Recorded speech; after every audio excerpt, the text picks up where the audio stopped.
Okay, the time for trolling is now over. Anyone who's talked to me knows that I've been saying that the Patriots and Drake Maye did a great job. But yes, that game was something of a wreck. Ugly game. You got Jarret Stidham out there doing dumb stuff multiple times, but he's a backup quarterback.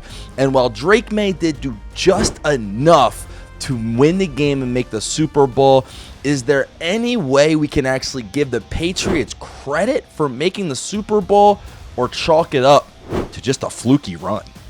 Now, I personally lean to the side of giving, people who make the Super Bowl a little bit of credit. And the Patriots defense, yes, it was a backup, but they were all over Stidham, and it started early in this game, forcing a 3-and-out. However, the Patriots offense, that is really what people are going to be looking at from this game. And Drake Maye had a 3-and-out himself, not moving the ball down the field. So now the Broncos get the ball back 0-0 with a 3rd and 10 and 11 minutes and 49 seconds left in the first quarter. And for Jarret Stidham, this game would be his first passes attempted since 2023.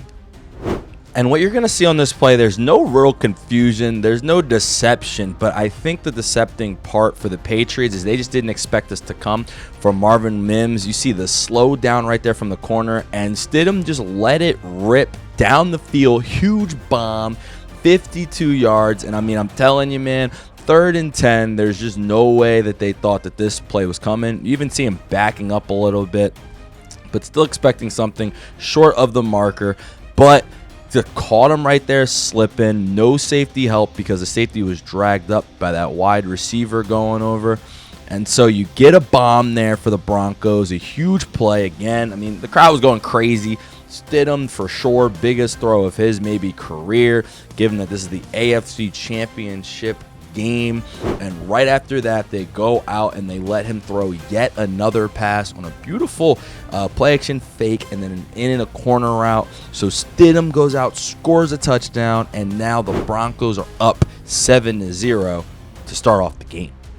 And yeah, as we go forward in this game, now the Broncos up 7-0, huge advantage at home in Mile High, and Drake Maye continues to struggle. Early you see him trying to take deep shots against Pat Surtain. Remember, Surtain was Defensive Player of the Year last year, and he's a great player, and that just was not going to work. The Broncos get the ball back again, and Stidham looked good, but he throws a little bit behind Sutton, but a tough drop there, leading to them having to give it back. But the Broncos defense would continue to go out, make plays, and sack Drake Maye yet again. And so the momentum continuing to build for the Broncos as they are now down the field on this one, still up 7-0, driving down the field, and a 4th and 1 chance here with 9 minutes and 28 seconds left in the second quarter. But here we go. Denver throughout the season was actually 21st in the league in 4th down conversions on offense, and the Patriots defense was 2nd best in the league, allowing only 33% of 4th downs to be converted on them throughout the season. So here we go, 4th and 1. By the way, full disclosure, I hated this decision, but we'll get to why. What you're going to see is you're going to see a motion there, and they're just trying to get this little sprint out. But when we look at this again, we're going to look at this a couple times. This cornerback, the ability to sit on this, right? First off, he's already inside expecting the motion, so it's like they already knew the play. And then he just sits. He doesn't follow this receiver out there, but he's going to sit down. He's going to be all over that running back play, and that's just incredible defense right there. But if we look on the back end, you're going to see some openings too. So you could argue maybe this was a good call. This whole middle of the field open because the Patriots are sending everyone, and if he has time, maybe he's able to hit that pass. But this is what happens up front, right? And this is what really creates problems because the Patriots, they were able to move the Broncos were down the field. But first, I want you to see that they all get closer, and then they're all just going to shift down. It's like all these guys know what play is coming, man. And they're sending people. They are not going to just sit here and let the Broncos do this. The Broncos are on the 20-yard line, and finally they get a chance to go out there add some momentum. You see in this Broncos offensive line, which has been great all season, a couple of missed blocks, whiffs, and they end up getting no points out of that. But the reason that I hated this play so much is because I saw this with the Jags as well, but they don't do this if Stidham doesn't actually have a great play the great before. It's 3rd and 6. He's running out. He almost gets a first down, a heroic effort. But just because of that, Sean Payton rode that momentum and decided to go for it. No, they're up 7-0 with a backup quarterback at home. You just go up 2 scores. You go up 10-0. And again, this isn't something that I second-guessed. I really did believe this in the moment because there's just no reason to push the envelope against a team which, again, the Patriots offense has struggled all postseason. And for the Broncos with a backup, you've had 2 good drives, go up 2 possessions, and see what you have. Instead, they go for it and get no points on that possession. Now, counter argument, sure, they're already down here, right? And the Patriots really, you know what I mean, haven't been able to move the ball. And yet again, the Broncos defense comes up and makes a play. But I promise the only thing I was thinking is that they could have been up 10-0 at this point. And now moving forward, next possession, the Broncos up 7-0 still with the ball with a 3rd and 4 with 2 minutes and 59 seconds left in the second quarter. And entering this game throughout his entire career, Jarret Stidham has 37 passing attempts, but he also has had 4 fumbles up to this point.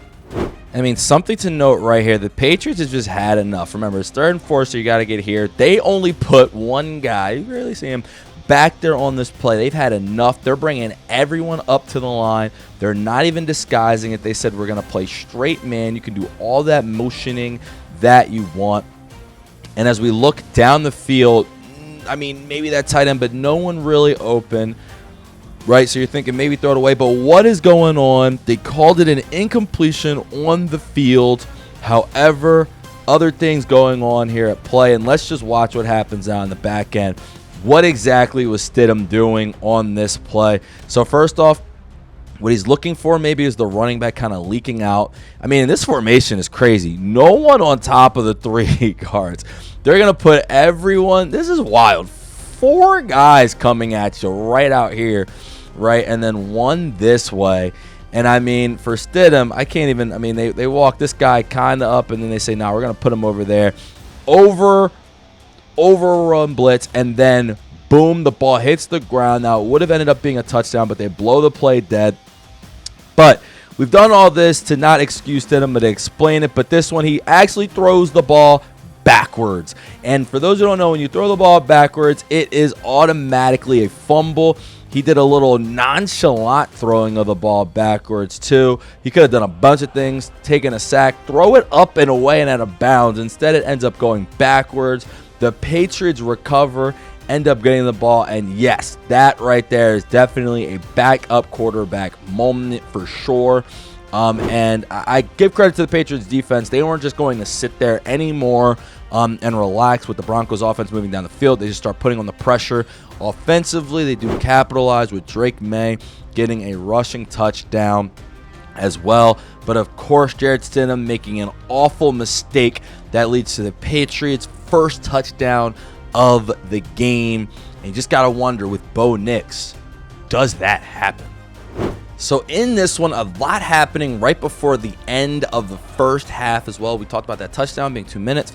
So coming out of that, you get the Patriots kind of pinned back on their next possession. After their touchdown, you get a Hunter Henry drop.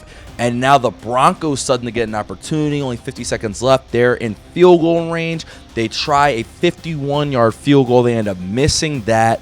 The Patriots go back out of a couple plays that don't work, but with about 6 seconds left, maybe like 8 seconds left, Maye runs. He's able to take off and slide with literally 1 second left on the clock.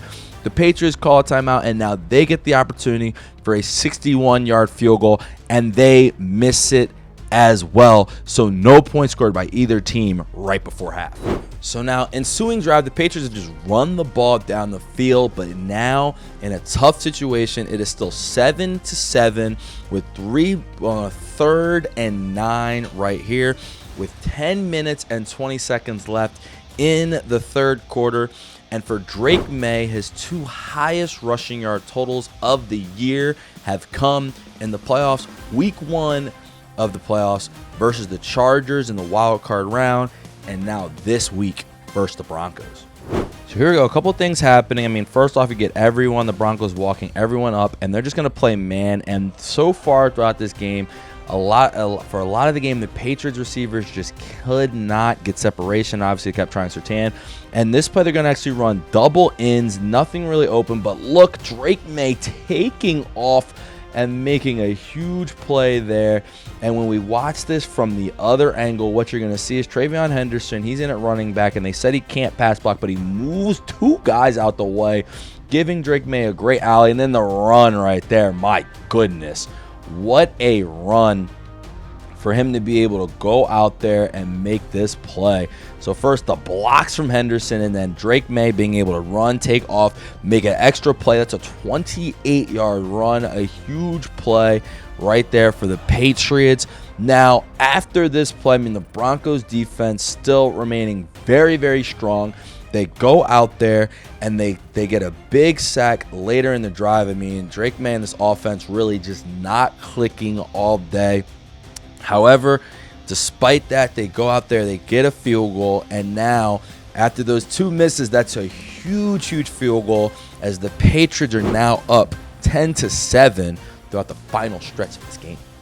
And so now we're going to fast forward you to the 4th quarter of the game. The Patriots offense has consistently done nothing up to this point, to the point where the Broncos punted away, and with the snow obviously falling, the conditions getting very, very bad, they get the ball on their own 7-yard line and coming right out. You see on the first play, they've been trying to run the ball. Ramondre Stevenson slips, and then Drake Maye slips as well. They end up losing yards, and so the Broncos get the ball back in great position. They go nowhere, but now here they are with an opportunity for a 46-yard field goal, and that one also misses. Just tough conditions, snowy, nothing happening. The Patriots are content now to run the ball and literally just punt it right back to where we are right now. Patriots up 10-7 on a 2nd and 9 with only 2 minutes and 18 seconds left in the 4th quarter. And throughout this entire season, we all know that Christian Gonzalez is a great player and cornerback for the Patriots. They're number 1, the guy they have in man-to-man, but he had no interceptions throughout the entire season up to this point. This is such a huge component of this play. Look at the referee standing there as the Broncos have decided to sub out players. Stidham, you can see him calling over there, yelling to people, and now those D tackles leave. New guys come in. There's actually like 2 seconds left on the play clock. Stidham in a rush situation. He calls it pressured, and he just throws up a prayer, and that one wasn't even close. Yikes, Stidham right there. All that being said, you just can't just throw this up. It's still 2nd down. He had no chance of completing that pass. Great interception there from Christian Gonzalez, just waiting on it. But yeah, that's a backup play as well. The Patriots go out there, they change field possession, and then right after that, 3rd and 7, everyone expected them to just keep running the ball down the middle, and they keep it with Drake Maye to the left side, running it for a huge 1st down, which puts the game away now. And yeah, I just think from the Broncos' perspective, them going out there and not kicking that field goal cost them the game. They end up losing it 10-7. Yes, you have a backup who had 2 turnovers, but you still would have been tied if you just go for the field goal. And maybe that changes the entire tenor of that second half for the Patriots. It wasn't pretty. It wasn't beautiful. However, Drake Maye took the lesson of not turning the ball over. And while he didn't go out there and make plays, he throwing the football, he also didn't put the ball in jeopardy, and his running game definitely helped them lead to the win. And that defense has been unbelievable throughout the entire postseason, and they did it yet again, forcing turnovers, really creating points on that end. And as they go to the Super Bowl to take on the Seahawks, I'm very interested in how that game will play out. Drake Maye in his 2nd year, already an All-Pro in the Super Bowl, and Vrabel in his 1st season as head coach, turning around that entire defense and getting them to the bowl.